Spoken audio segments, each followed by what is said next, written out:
An unfathomable world. A world we know exists, but nobody wants to get to know. The men incarcerated here are extremely dangerous. Those are chopping up heads and everything. Total anarchy. Another inmate attacked me. He stabbed my eye. The more corrupt, the better for me. Behind bars is a struggle just to survive.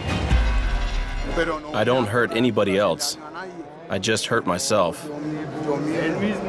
And only the strongest will survive. I keep on fighting to get out of here for them. Their lives are always in somebody else's hands. Pretty much caged animals. They'll lock you up and throw away the key. Behind bars. In the toughest prisons in the world.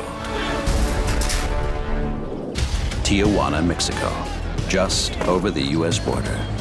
Every day, thousands of people make their way over to the other side. Amongst them, illegal immigrants, hard-partying tourists from the US, and traffickers.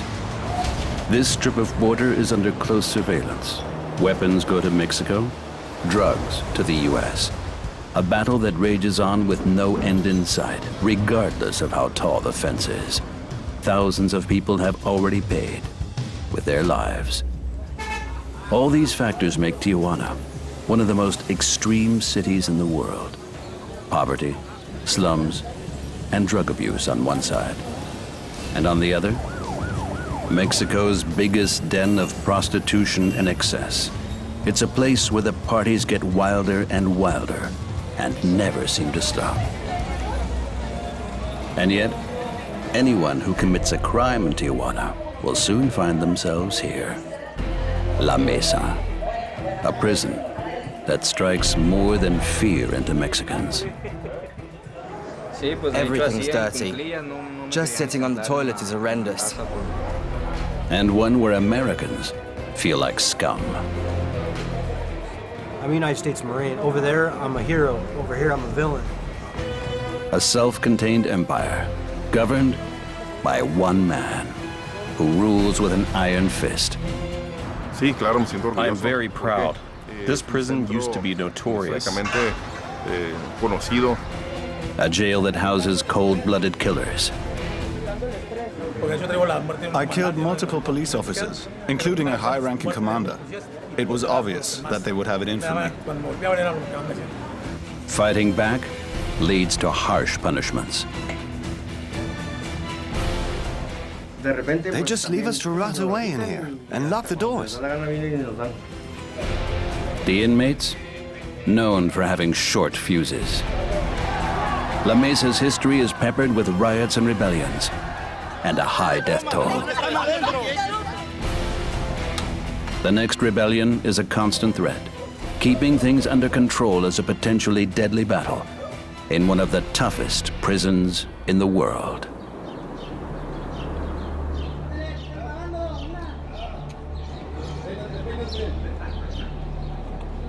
"6:30 in the morning. A new shift is about to start at one of Mexico's most notorious prisons, located in the heart of downtown Tijuana. Commanding Officer Mario Antonio Mesa Flores arrives. He's responsible for security inside the jail, and he's constantly in danger. Apart from the Mexican police and justice, Tijuana is governed by one thing above anything else: drug cartels. Attract their attention, and you won't be around for long. The morning security routine. Regardless of whether you're a guard or the commander-in-chief, everyone has to undergo the checks. Metal detector, security scan, and a physical search. There's no getting out of it. Drugs, weapons, and even cigarettes are all banned from La Mesa. At 7, the guards start to get ready for duty. Their job, to keep the 3,000 or so inmates under control. This involves patrolling the prison and raiding cells. Block by block, the commander's troops tear the cells apart in a never-ending cycle. We're mainly looking for weapons and substances like drugs and tobacco. First things first, the morning briefing. The guards are equipped with handcuffs, batons, and tear gas. Ramirez. Medina Curiel. Presenta, señor. Medina Valenzuela. Presenta, señor. Torres Esparza. Presente. Tapia Cano. Presente. Media vuelta. Ya. Their destination, the cell blocks. La Mesa separates its prisoners according to crime, risk profile, age, and gender. Building 1 is home to drug traffickers, thieves, and those convicted of violent crimes. In Section 2, there are kidnappers and murderers with a low-risk profile. 3 and 4 house small-scale criminals, prison workers, and the elderly. Locked away in Section 5, sex offenders and the sick, ranging from diabetes to HIV. They all share a central area. Block number 6 is completely cut off from the rest of the prison. This wing is home to the toughest of all the inmates, cartel killers and serial murderers. And then there's a whole separate block for women. Commander Flores starts his inspection in block number 1. Every day, up to 20 new prisoners wind up here. Flores' goal is to determine what the mood is like here. Are the inmates acting up at the moment? Are there any gangs forming inside the cells? And where should he start the next raid?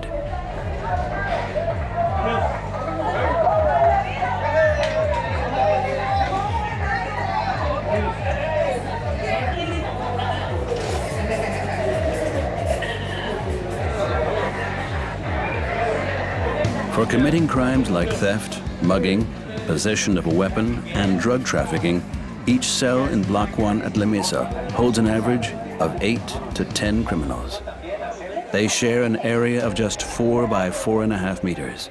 Inmates have few belongings, mainly a few pieces of clothing, towels, and small souvenirs from the world outside, all stripped back to the bare essentials.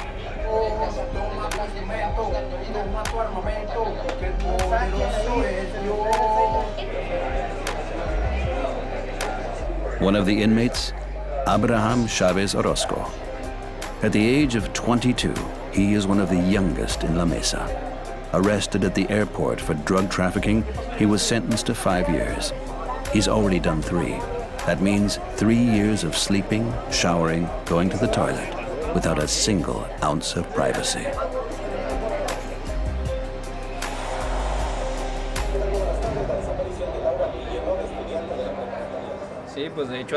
Everything is dirty. Just sitting on the toilet is horrendous. I've had a foot infection in the past. The food is bad and unhygienic. And it's freaking hot. Abraham's family have long been trying to get him relocated to another prison, though to no avail so far. But he's still hopeful. Many other inmates have lost all sense of hope, particularly the prison's American residents, such as Taylor Elliott Howard. After all, U.S. citizens have to remember that getting in trouble with the law in Tijuana, just a stone's throw from home, will land them here. Taylor shares his cell with 6 other Americans. They're kept separate. The risk of altercations with other inmates is too high. I was being accused of stealing a car, armed robbery of a car. So he said I had 2 guns, a AR-15 and a 9mm. So they gave me 9 years for that. 9 years in La Mesa, penned up in one of the toughest prisons in the world. This is my bed, this is where I sleep, right here. This is where Sean sleeps. This is Troy right here. Over here on the top, we got Brandon, we got Dakota, we got Ty, and Mike sleeps right here. We go over into the bathroom, right here. The sink where we wash our hands. The toilet over here. Right now, as you can see, the water is off. It comes on only for like a few hours a day. The misuse here is terrible. The living conditions here is terrible. I'm a combat veteran. I'm a United States Marine. I've served in the Iraqi War. I'm decorated. Over there, I'm a hero. Over here, I'm a villain. I can't even make a phone call to my family to let them know where I'm at. But the worst thing isn't the cell itself. Even worse is the fact that the inmates are almost never allowed out. We only get 2 hours of sun a week.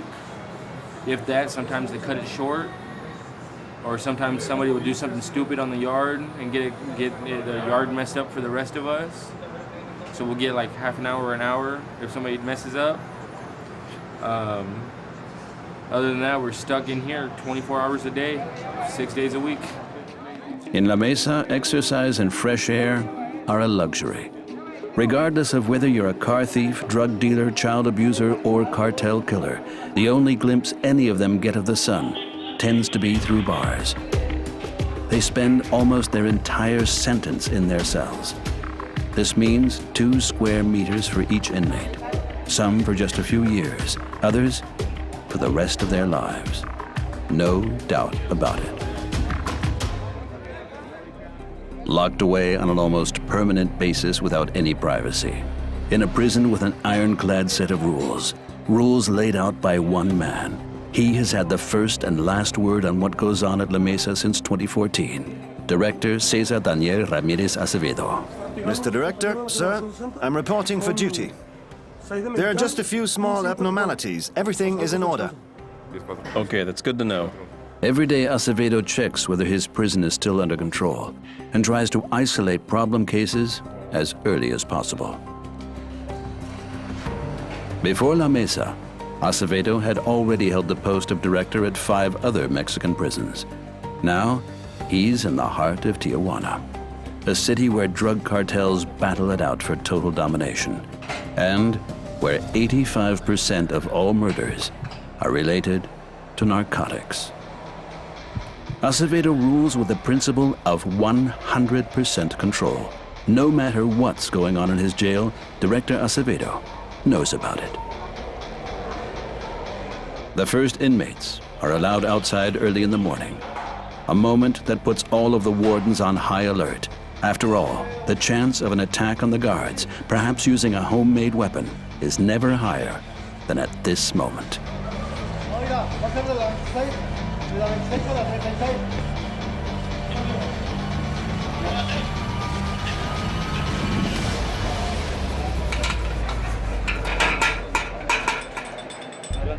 The routine is always the same. Between Monday and Thursday, the guards open up very specific cells on a certain floor of a specific building. The same cells at the same time every week, and only one at a time. The next group cannot be released until all of the inmates are in the stairway. This is how the guards keep the upper hand.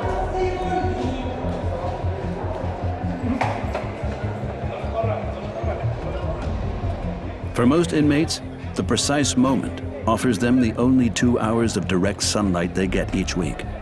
The prisoners are separated over 3 different courtyards.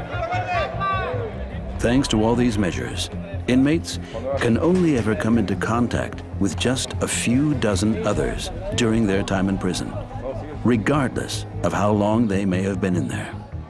This is how La Mesa's director, Acevedo, keeps the risk of illegal trading, fights, and weapon or drug dealing to a minimum.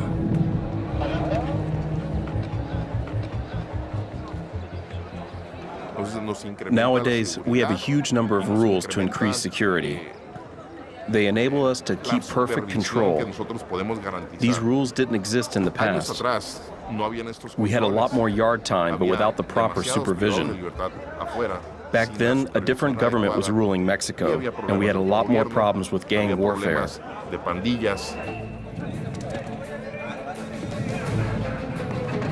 At La Mesa, the guards have lost their fight against the inmates on more than one occasion, with fatal consequences.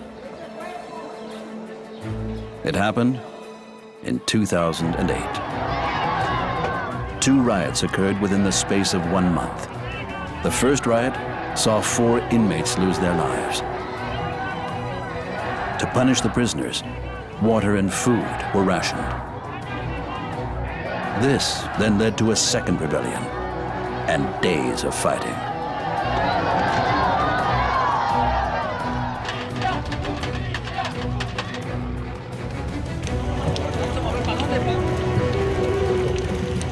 The prisoners' families started to get desperate.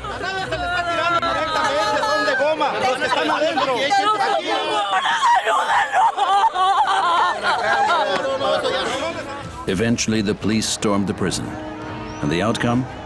12 severely injured and 21 dead. A catastrophe, one that should never happen again. These days, the external security team at La Mesa makes sure even if another riot does occur, nobody manages to escape.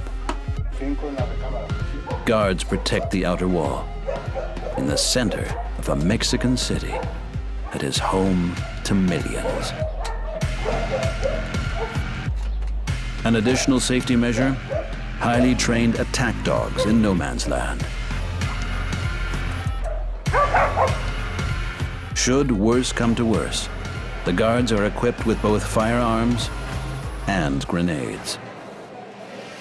What's more, La Mesa places its most dangerous inmates in strict isolation, in their own separate block. Commander Flores continues his hunt for rioters in Section 6. This part of the prison operates on a more or less standalone basis. About 450 prisoners are housed in this section alone. The difference? They are all ringleaders, and they work in organized cartel structures. Their risk potential, extremely high. How's it going? Everything okay? Yes, all good so far. Francisco Javier Villapadilla, one of the most notorious cartel killers around, sentenced for killing a police officer. Other cases will follow. Because of my crimes, the military tortured me to begin with. They hit me, kicked me, held my head underwater, put a plastic bag over my head. They did it all.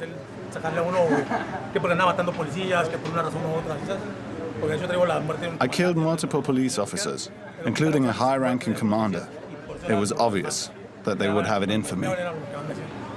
In May 2011, Francisco not only killed several police officers, he also hung their bodies from a bridge. A pretty brutal way of asserting your power. Back then, Francisco was working as a hitman for the Sinaloa cartel, infamous for its drug dealing, money laundering, and human trafficking. It is regarded as the most powerful cartel in Mexico. He was caught just a few days later, along with 3 other gang members. When he was arrested, police officers recovered 5 weapons, 174 rounds of ammunition, and 51 bags of crystal meth, among other things. I used to have an amazing life with my family, my kids, my wife, a girlfriend, and I had plenty of money. Things were good. I didn't know what it was like to go hungry, as I could always afford to buy everything. Here in prison, you don't tend to get enough, and it's usually awful. Catering in La Mesa is dealt with by staff and the 100 or so inmates with short sentences and a low risk profile. They are the few permitted to leave their cell for an extended period outside of yard and visiting time. This scheme even allows inmates to reduce their sentence. 2 days of work takes 1 day off their time in prison. Maximum security also applies when the food is delivered.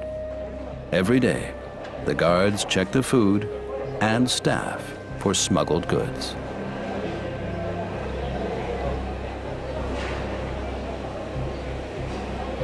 The prisoners prepare a good 3,000 meals, 3 times a day. They also distribute the 20 or so liters of water per cell. There is no canteen. Food is delivered straight to the cells by the prisoners themselves.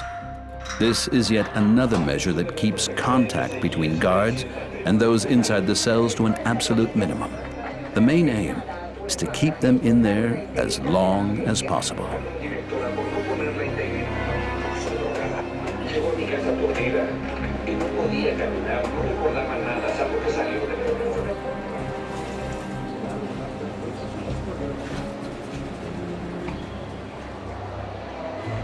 strictly isolated from any form of contact. This is a problem that the American inmates in Block 1 are also all too familiar with. Even if they do manage to come face to face with a guard, almost no one in the prison speaks English. They can do nothing but wait.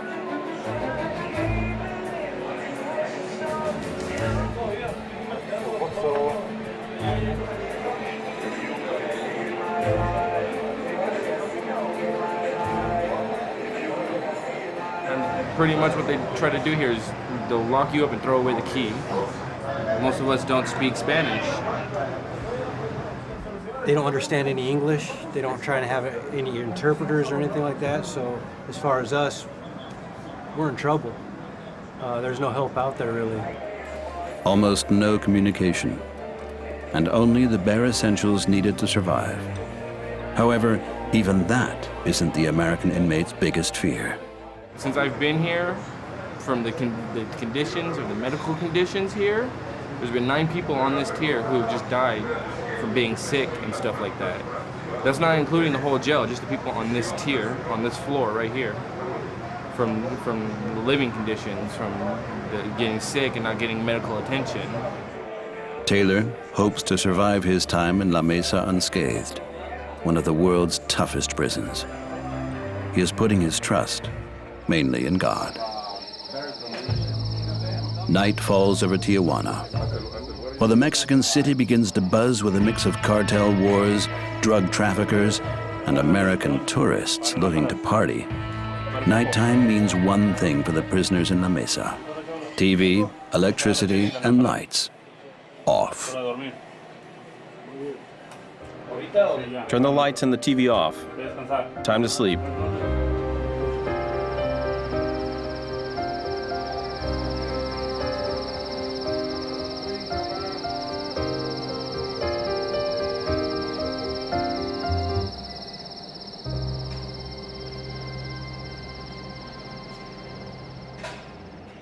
The next morning, it's the weekend, visiting time.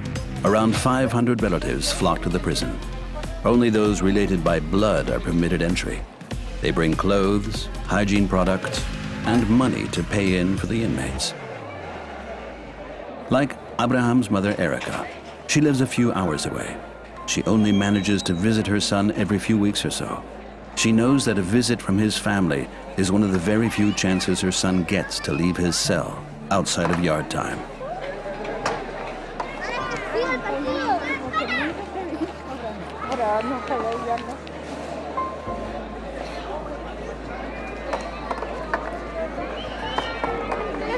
Erica has been trying to get her son relocated for a long time, to a prison where the conditions are a little less tough, closer to his family.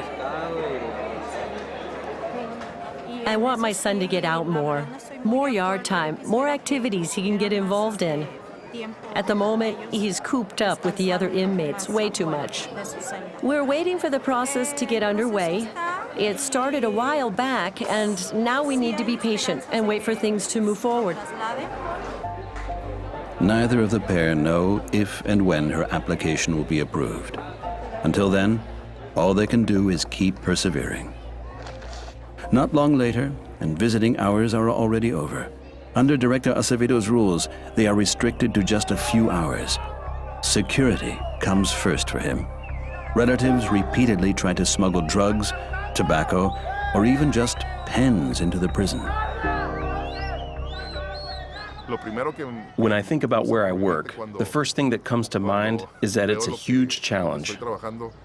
It's definitely very challenging. Absolute control. Tiny cells. Constant vigilance. All tools that the prison director uses to attempt one thing above all else: preventing another riot. And although the prisoners aren't allowed out of their cells, they still train every day, particularly the inmates in high-security Block 6, seemingly ready for battle. To do this, they go as far as creating a clear cell schedule. 2 inmates at a time are allowed to use the few spare square meters to keep fit, until the next time they are let out.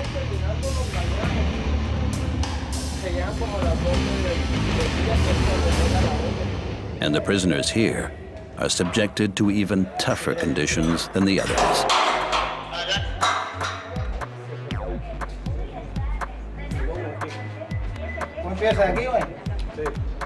Apart from opening cell after cell, this means one thing above all else: more guards, and a physical search of every single inmate to avoid smuggled weapons, and at all costs, stabbings, gang warfare, and death.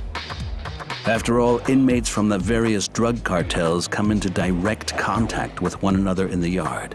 They only see each other for 2 hours a week, and yet, if they were out on the streets, there's no doubt they would be trying to kill each other.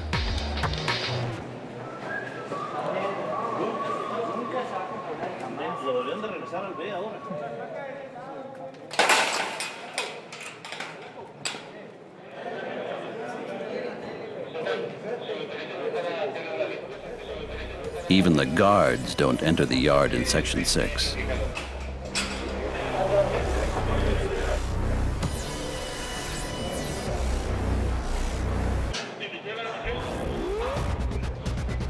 For the inmates, their 2 hours in the yard means mainly one thing: their only chance to contact the outside world. This wasn't always the case. Up until 2002, La Mesa was a completely different prison, one with hardly any guards, one where any inmate inside its walls could do whatever he wanted. It was known as El Pueblito, the little village, a prison town with its own rules and laws. Back then, La Mesa was ruled by the country's most notorious drug barons. We used to have everything: shops, restaurants, etc. But there was also a huge difference between those who had money and those who didn't. I did well. I worked as a bodyguard for an important inmate. Even though I was constantly on the lookout for people breathing down my neck, I was all right. And that is from a time that now only the oldest inmates are able to remember. Like one particular inmate in Section 7, the women's block. Dolores Sanchez has been here since 1999. Her sentence, 34 years for kidnapping. We used to be able to just open our cells and go wherever we wanted. We were free. However, other things are better nowadays. There are no drugs, no alcohol, and no corruption anymore. So it's safer and more structured now. These days, Dolores acts as a nurse and is permitted to issue medicines like insulin and antidepressants to those suffering in the women's block. And this gives her just that little bit more freedom than most of the other inmates. However, Dolores still remembers when she led a completely different life behind bars, one with an income, along with fast food restaurants, laundrettes, and nightclubs, but also a whole lot of drug dealing and violence. After being built in 1956, it took the government until 2002 to raise the old La Mesa to the ground. The prison was then restructured. Even now, Dolores isn't sure which of these two worlds is better and which one is tougher.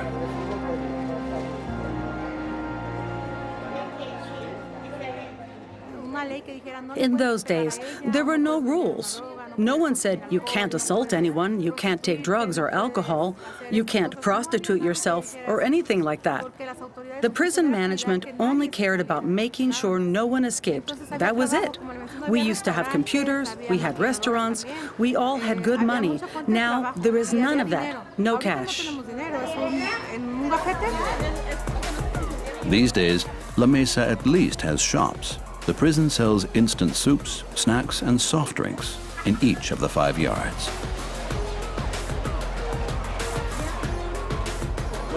They also sell really basic items, like toilet paper, things prisoners need to buy themselves, and luxury goods such as hair dye. The sales clerks are inmates, like Jose Varos Guerrero, sentenced to almost 7 years for possession of a weapon. Inmates pay using their fingerprints. Everything is completely electronic. The prison is a kind of bank. This enables it to control who owns what, and it can even freeze your account. Then you can only buy the essentials. No cookies, for instance. Nothing special. What's sanctioned? Always in high demand, fresh food for the more affluent inmates, prepared in the men's prison kitchen. And during delivery, an important rule applies: strict separation of the sexes. Men and women are banned from any contact in La Mesa. The workers hold full responsibility for the quality and quantity. I'm making sure the quality is okay and checking if there's the right number of sandwiches. Should any of the items go missing, Chise risks facing the worst punishment of them all: banishment to a place where no one in the whole of La Mesa wants to end up. The punishment would be the isolation cell. They would cut your yard time, and you wouldn't be able to call your family anymore.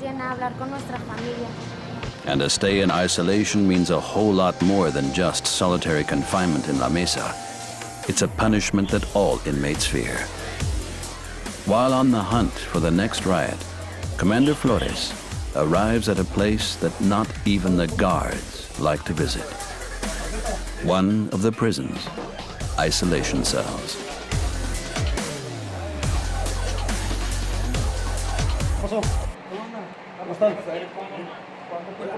Fighting, weapons, drugs. Anyone who breaks the prison's rules winds up here. And that means even less sunlight, no electricity, locked away. Inmates vegetate in isolation for days on end. The cells are dominated by sweat, stagnant air, and an ever-increasing amount of mold on the walls. Inmates here even have to go without toilet paper. They can't be sure when they'll be allowed out. The overall situation here is just a huge problem. It's unbelievably hot. All you can do is sit or stand up for a short amount of time. We're in total isolation, without any air supply, apart from one small fan. They just leave us to rot away in here and shut the doors.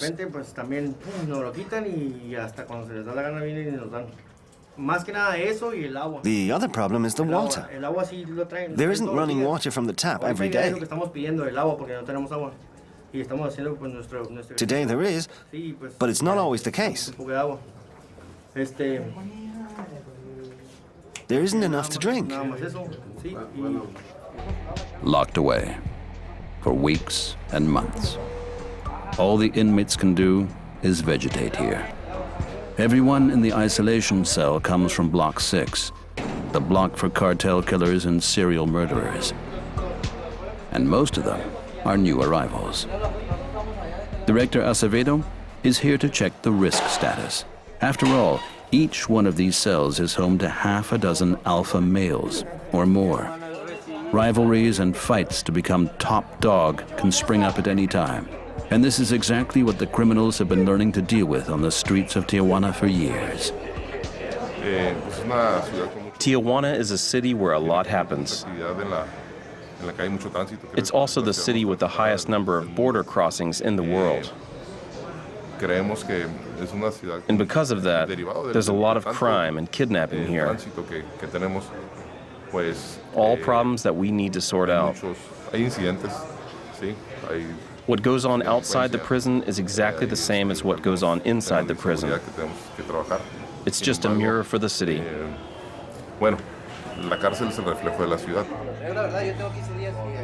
Outside, gang members fight each other. Inside, they have to live with their enemies. Just like cartel hitman Francisco. He shares a cell with members of other gangs. He has gradually learned to accept this fact, and he's not sure if he ever wants to return to his old life. Be it then or now, he has come to realize that he has spent a lot longer living an unfree life than the 7 years he has spent in La Mesa. I used to hunt people down to kill them, so I was always in danger. Therefore, I wasn't free on the outside either. It was also like living in a kind of prison. Francisco's biggest worry? He hasn't heard anything from his family for a long time. The only person to sometimes visit him is his mother. Francisco believes that his kids are now criminals too, though he doesn't know for sure. I'm always thinking about my kids, my sons. I look at this photo every morning.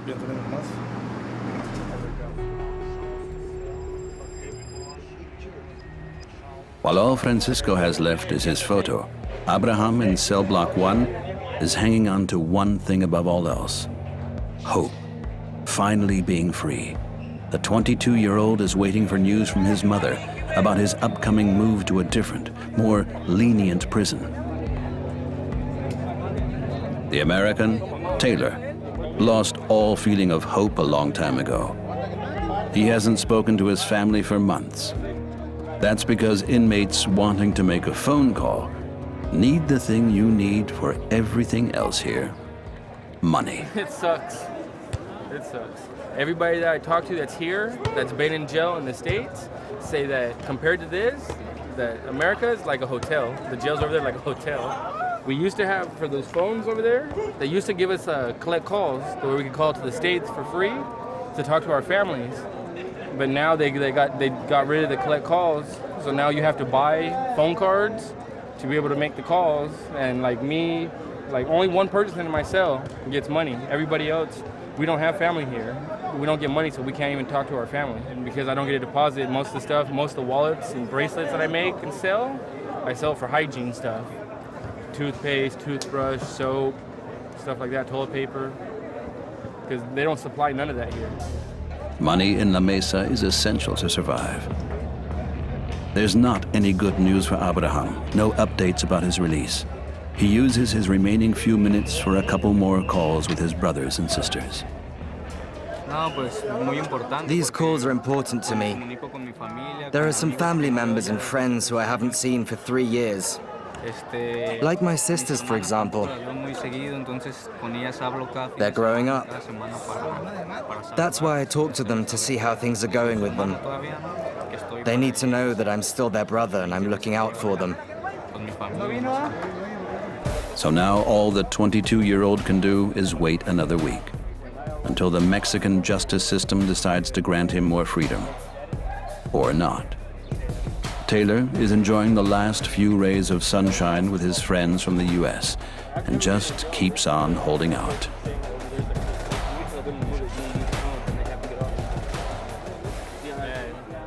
Nine years in this place? Bad. Really, really bad. I don't even know. I don't know how I feel. As of right now, I'm just kind of going with the flow. Like, you know, another day down, another day down. A few more to go, another day down. Just going with it, you know. I'm not trying to think about it too much. You don't want to stress on the situation. Just go with it, and hopefully it gets up, you know. Just go with it. Taylor hopes that he might still get out early for good behavior, or on early release. Free time is over after 2 hours. It's time for everyone to return to their cells. The fate awaiting most of the inmates, nearly another 7 days behind bars. To begin with, all the inmates from one cell line up behind one another. Then they leave the yard together, keeping their distance from the next group. Yard by yard. It's a method with a system behind it.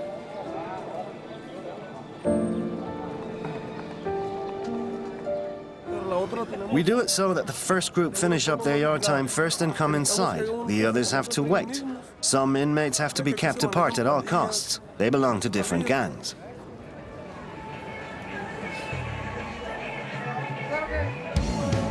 From serial killer Francisco and drug trafficker Abraham to car thief Taylor. Almost all of the 3,000 inmates eventually end up behind bars again. For Commander Mario Flores, it is the perfect time to start his raid. He suspects a certain cell of having homemade weapons.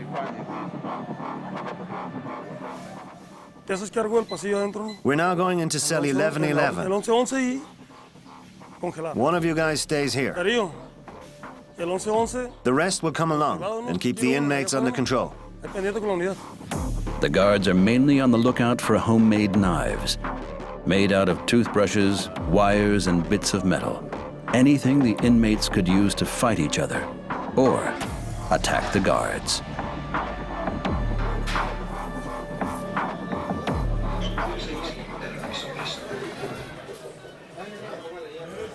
Get down off the beds. On the floor. Everyone on the floor. Everyone down. On the floor, over to the side. Everyone face the wall. On the floor, face to the wall.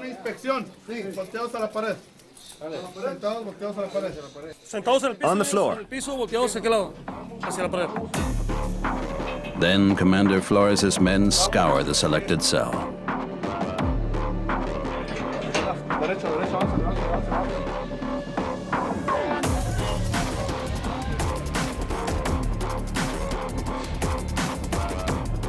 First, the guards lead the inmates out and subject them to a thorough search.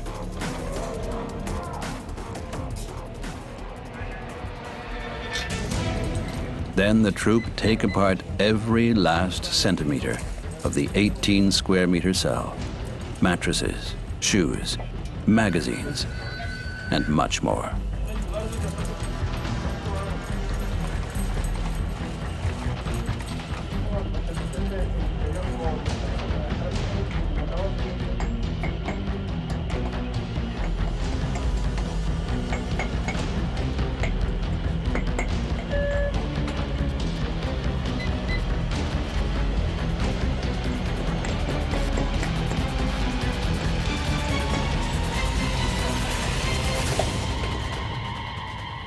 Do you have the fan? We need to open the fan.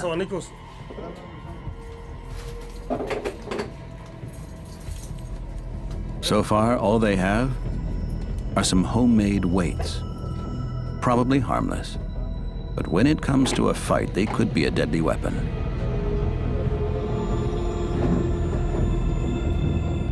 Now, time for the fan.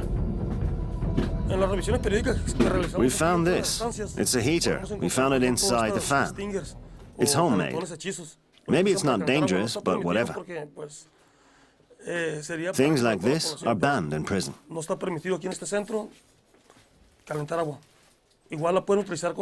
We usually find this type of thing, like this thing here.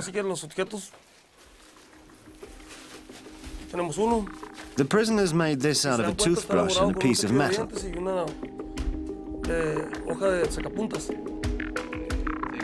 The outcome of the raid? One pen, plus a small knife, and a heater for getting hot water in the cell. Both are homemade from bits of metal, a toothbrush, or some wires from an old fan. It's all reasonably harmless.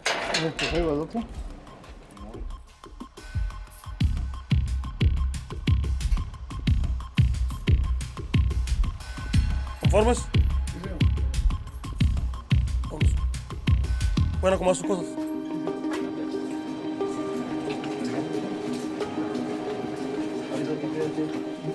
The punishment for this cell's inhabitants will be decided by the prison commission over the next few days. We're going to start to fix everything. The prisoners are likely to only get a warning, or to have their TV or yard time taken away. In the worst-case scenario, they could also end up in isolation. Yet another day is coming to an end at La Mesa. Another day that 22-year-old convicted drug smuggler Abraham spent hoping that he will soon be out of here. I hope to either be relocated or maybe even released sometime soon. I've noticed that people who have already been here for 3 years behave differently. They're angrier, more impatient, they're in a bad mood all the time.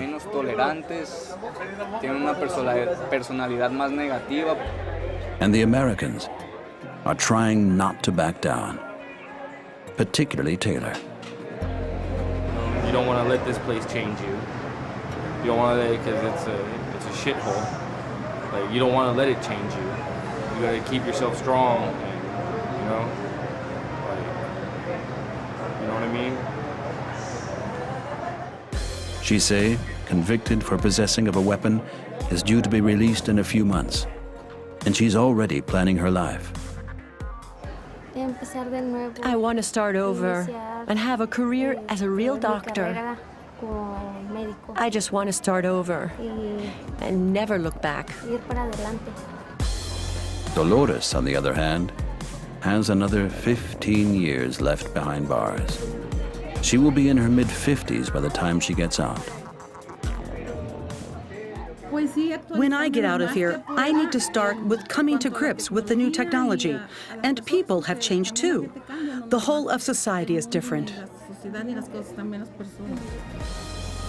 And hitman Francisco isn't really sure if he ever really wants to be free again. The other people I used to work with, they were all killed within 3 months of being released. They're all dead now.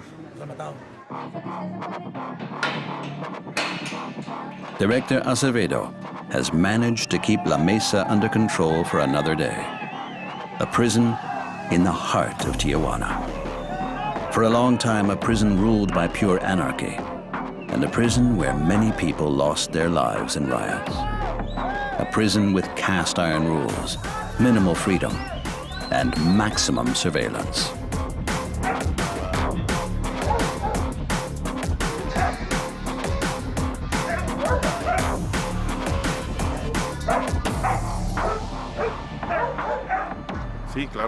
I'm very proud. This prison used to be notorious for its chaos. It was called the Little Village, and for good reason. It had all the qualities of a normal village, but it was not an effective prison. Now we have everything under control. There is security for the inmates and for us. When it was known as the Little Village, the prisoners held the real power behind these walls, a place full of drugs, prostitutes, and violence. Director Acevedo is keen to make sure that nothing like this ever happens in La Mesa again, in one of the toughest prisons in the world.